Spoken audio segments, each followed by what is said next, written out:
yal na yàlla def li gën. amiin. yal na yàlla def li gën. yal na yàlla def li gën ci Sénégal. amiin. li tax ma ñaan ko. mooy àggaguñu ci 2029 ñu dugal ñu ci débat bi. ñu ngi 2025 léegi ñu dugg 2026. débat boobu dafa nar a continuer encore 3 ans 4 ans.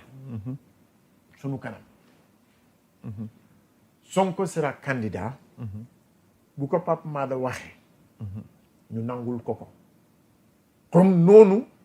ko ki nga xam ne mooy Fadilou Keita waxee. parce que gis nga bouillonnement politique. fourneau bu taw a boy la. fu na leen koy uppee. xam nga tey jii. ku nekk ngi indi. mais ne lépp am ci dal. ma bëgg même buy nekk candidat. ah. na nekk dans la concertation. dans le dialogue. entre Ousmane Sonko ak le président Bassirou Diomaye Diakhar Faye. xam nga jëwriñ. politique musuloo gis mu ëmb juróom ñeenti weer. léeg-léeg mu wasin sax da du ëmb. ah. léeg-léeg mu wasin sax da du ëmb. très bien. ah. mais l'un dans l'autre yaakaar naa ni que ni le respect des engagements de chacun. est primordial ci fa ñu jëm. parce que nag Diomaye dafa ni. ba ñu toogee kaso. dañu waxtaan ba mu laaj ma ni kon man du ma sa xarit. mu ni ko déedéet. mu ni ko kon nañu sele suñu xaritu. tey. kon waxtaan am na. ci seen diggante. lan lañu waxtaan nag.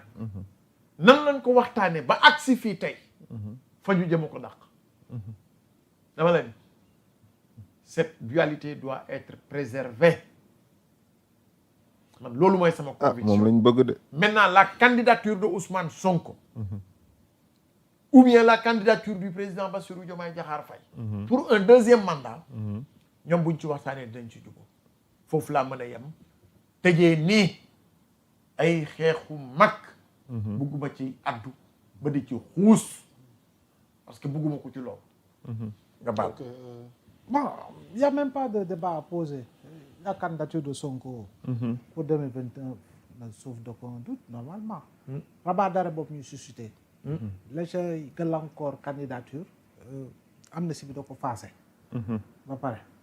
kon boog li ëpp solo mooy. amul lu ko mën a tere doon candidat su boobaa. te jàpp naa ne juriste yu bari am na loo xam ne leeral nañ ko. donc pour man daal du débat boo xam ne sax jamono ji dañ koy posé ak wax ak wax. si li nga xam ne mooy soxal rabat d'arrêt boobu. yàqu sax dëgg-dëgg.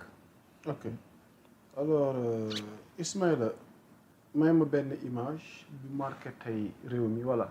donc Abbas. sa décryptage ci image yu njiitub réew mi. dañuy bëgg a jeexalee moom ak les buzz de la toile quoi. ndax mu mel ni tey njiitum réew mi am na acte bu mu posé. ànd koog takk deri ci randonnée pédestre. voilà mu mel ni yooyu tamit dafay am solo. ci wér-gu-yaram dafay am solo ci dundinu réew. yaa Moussa boo xoolee image bi li ma njëkk a marqué. c'est la discipline militaire. xoolal mbooloo ma fa daje. yar gi ñu àndal. cet ga fa am. nañu civilisé. est-ce que Sénégal waruñoo indi service militaire obligatoire. pour yenn ndaw yi ñu yar leen. def ci ñoom ay valeur def ci ñoom ay fondamentaux yoo xamante ni mais yow dellul ci image bi sama image amul solo dellul ci image bi nga joxaat ñu yeneen valeur de plan xool leen rek tout était en ordre tout ba ci wëy bi ba nañu génnee ba nañu delloo dégguloo fa xiiroo dégguloo ci ñëwti dégguloo ci ŋaayoo xoolal rek bu doon civilier ko organiser nga jéppi sa bopp li may wax nii moo fi ama bu doon civilier bëggoon organiser benn marche léegi nga gis fi ay pancarte léegi nga gis fi ay façon bu ne mais xoolal nu ñu àndee ak discipline respecter hiérarchie kilifteef jiital ñay seen kilifa ñett ñii nekk nii ci kanam kenn ki c'est le chef suprême des armées ki nekk ci à gauche c'est le général Diop ministre des forces armées keneen ki c'est le général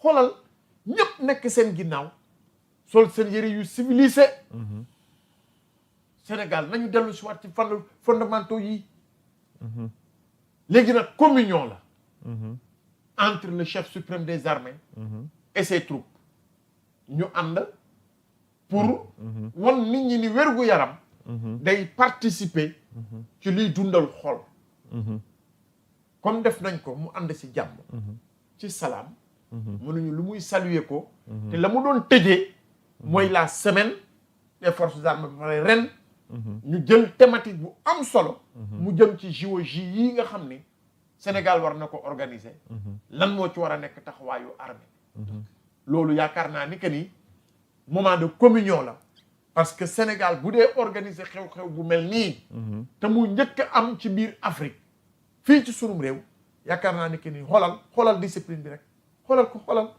yaa Moussa lii dafa jar ñu di si jox nit ñi leçon moo tax projet wu INAC yi ñuy def ci diggante armée nation ñu war ko gën a mën a renforcer dans toutes les régions xale yi bu ñu demee ci INAC yi dinañ fa am une formation de qualité dinañ leen former ci ay valeurs dinañ leen éduquer ci civisme ci citoyenneté te loolu yaakaar naa ni que ni ci luy tabax réew la ci luy defar réew la ci luy suqali askan la te Sénégal soxla nañ ko.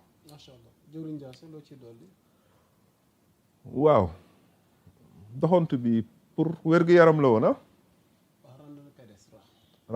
randonnée pédestre. loolu la muy firi ci wolof. ndaje doxantu. waaye ngir li muy impact ci wér-gu-yaram nit ki ndax marché bi. mooy doxantu la randonnée ab doxantu gis nga ni ñu noonu donc armée bi dañ doon terminer. ñu ko jëwriñ Abbas waxee seen semaine forces armées xam nga semaine bi armée aayaw. voilà donc ngir ñu tëjee lépp nag en beauté. ñu amal marche boo xamante gis nga doxantu amaloon ab doxantu. waaw am na solo de. am na solo solo daf mel ni nag dafa am beneen lecture bi nga def di ma laaj nii Ismaïla même image bi xam nga man dama xam nag sama jëwriñ. laajoo ma pour laaj de loo bëgg wax jëwriñ sa xel ci lan la def. non Abbas li mu wax dafa am solo est-ce que waruñu woon def service armée obligatoire ndax discipline bi. waaw. xoolal. vraiment loolu d'accord naa ci loolu. quoi débordement amul. yaa ngi dégg waa ji xam nga. lépp a tege fi mu war a tege Abbas. ok. xool ko rek. oui loolu moom mais waroon nañ ci boole aussi protection de l'environnement ak hygiène ak alimentation bu sain.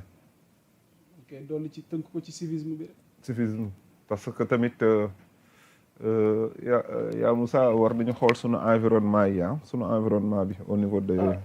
gars yi dinañ spirito sano in corpo sano. mu ngi noonu quoi waaye nag ci environnement bu sain tamit. oui yaa Moussa ba mu demee Europe daa mel ni ci mbalit laa doon dund Afrique quoi. ndax kii bi. différence bi. ñàkk gis mbalit buy taxawaalu.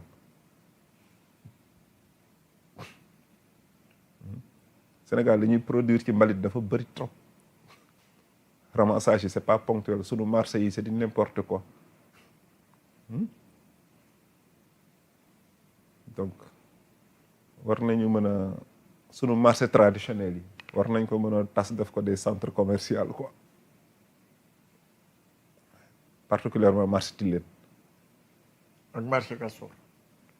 te pourtant marché Castor ay jamono marché de luxe la woon tu te rappelles. waaw léegi de moom. léegi c'est du n'importe quoi man marché Castor rek laa gis ñuy jaay ba 1h du matin minuit. non ba bër set sax presque. ba bër set. te boo xoolee 80% étrangers yi ñoo ko nekk minuit waaw ci la ñuy indi marchandise yi soo ko dugg. waaye foofu laa dëkk. man xam nga fa laa mos naa fa liggéey. ci koñu marché Castor bi. ndeysaan. mais Abbas. dama dem Bari le sud de l'Italie. dama fa dundoon quoi. mais avant dëkk bi Grand Mbow ñuy am marché dañ daan jël benn via benn avenue 5 heures du matin. ñiy jaay si ci la ñuy ñëw ak seen camion teg monter seen stand génnee seen i produits jaay 5 heures du matin 14 heures marché bi tëj tëj ñu raxas ñu bale raxas 16 heures balaa nit ñi di wàcc ku leen ne fii marché la raxas ba mu set mais après 10 ans ba mu fa gëjee delluwaat fa fekk benn espace bu mag bu nekkoon à côté moom la ñu def marché boo xamante ni dafa stable fixe ba pare am ay stand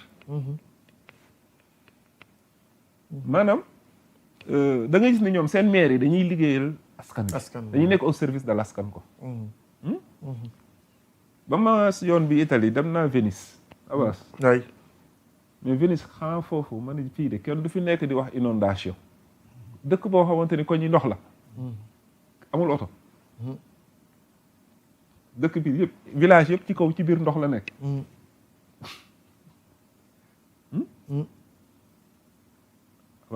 il faut que sunu autorités yi jàppale peuple bi quoi absolument si tu as parfaitement raison ñoom Moussa sunu qualité de vie comprendre Dakar c'est pas vivable là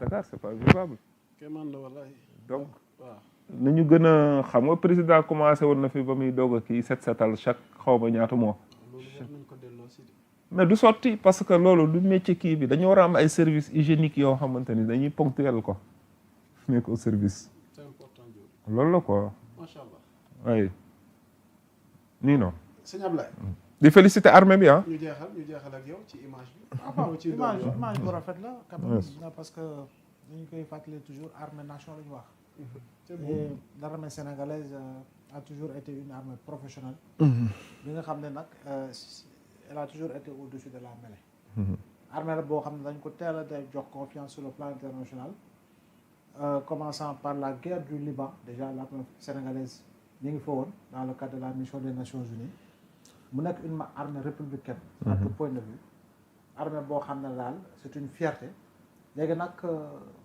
face véritablement aux multiples menaces et principalement la menace terroriste lépp lu ñu mën a def pour renforcer armée si bépp boor nañ ko def armée bi déjà professionnelle la armée boo xam ne day woy di màgg waaye dëkk yëpp ñu ngi dugal 1% 2% 3% de leur PIB si wàllu défense ñun tam buñ ci bàyyi buñ ci des ginnaaw parce que nous sommes beaucoup plus menacés que ces pays-là ñi nga xam ne peut-être ils se préparent à d'autres guerres ñun nag la guerre bi nga xam ne moom la ñu jàkkaarloo mooy la guerre contre le terrorisme qui est aux portes du Sénégal parce que bu ñu demee ba Négime créé blocus dans au Mali ba ñëw ba buntu ba ñëw ba Kaay ça veut dire que attention nañu xam ne nous sommes dans une ceinture de feu et que cette armée-là républicaine professionnelle dédiée et dévouée jàpp naa ni lu bari moo ñu koy fànkal boobu léegi kon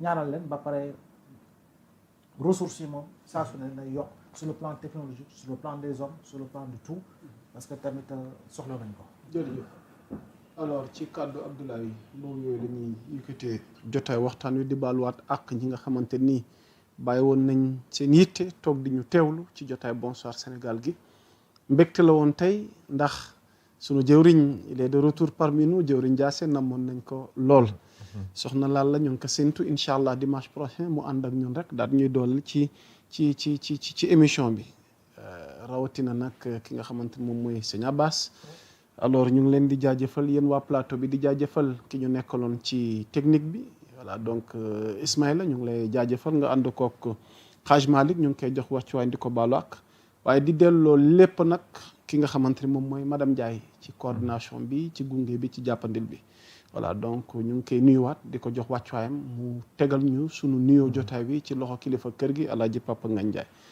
di leen wax ni yal na nu yàlla dolli sutura te defal nu jàmm jéggal ñu lépp lu fi rëcc te am xëy na neexu leen yàlla mi mat yàlla na dolli jàmm ci réew mi ni ko Abbas ñaane ni ko Abdoulaye Mbow ñaane ni ko jëwriñ Jaasi ñaane waaye yéen it ni ngeen koy ñaane ndax réew mi wolof day fay faral di wax naan benn bopp la yàlla bu ko kenn xar ñaar te ñaar yooyu ñu bëgg jëm yàlla na delluwaat doon benn mu doon benn bopp goo xamante ni daal moom lañ mas a xam te moom mooy continuer di am ngir liy jëriñ réew mi di ko jëmale kanam l'actualité est en continu sur Sénégal 7 d'ici là portez-vous bien mbokk yi bon début de semaine jaa ngeen jëf wasalaam